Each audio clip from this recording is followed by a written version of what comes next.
മനസ്സിലായോ? ഇത് കുരങ്ങ പാലം ഈ കാണുന്ന കഴിഞ്ഞാൽ ഏതാ വെട്ടാളി എന്നുള്ള ചെടിയാകണ്ട. ഇതിനകത്ത് പെരുമ്പാമ്പൊക്കെ ഉണ്ടെന്ന് പണ്ട് പെരുമ്പാമ്പുണ്ട് പാമ്പുണ്ടോ എന്തൊരു കോട നോക്കി കാട്ടി കൂടെ നടന്ന് ഞാൻ പാമ്പടിക്കുന്നതാണ് ഇല്ലേക്കുന്നുണ്ടോ. സുഗ്രീവ ഇവിടെ നിന്നാണ് വാണം വിട്ടത്.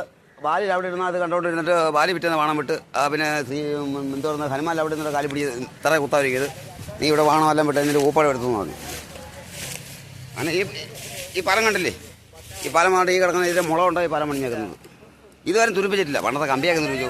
കമ്പി കൊണ്ടൊന്നും ഉപയോഗമൊന്നുമില്ല. കാരണം ഇവിടെ ഏതാ കുറച്ച് വീട്ടുള്ളവനെ ഇവിടെ വന്നിരിക്കുന്നത് അതെനിക്കറിയത്തില്ല. കല്യാണമല്ല ഈ സ്ഥലം എനിക്ക് ഇത് കരയാണ്, പുതുവലാകെ ഇരിക്കുക. നാളെ വേണ്ടത് ടാർമ അടിച്ച് ഇവിടെ ഒരു മണം അടിക്കും. ചിലപ്പോൾ സർക്കാർ എഴുതുന്നു. പിന്നെ ഒരു നല്ല സൂപ്പർ മരം ഉണ്ട്. ഇത് കണ്ടോ, ഈ മരത്തിൻ്റെ പേരാണ് അരി തളർന്ന മരം. അതിങ്ങനെ ആൾക്കാർ അരി പോലെ തൂങ്ങി ഇങ്ങനെയൊക്കെ പോകുന്നത്. ഇതിൻ്റെ പേരെന്താണെന്ന് അറിയത്തില്ല. എന്തോ മടന്തേ ചമന്തേ അങ്ങനെ ഉണ്ടാകുന്ന പറഞ്ഞത്.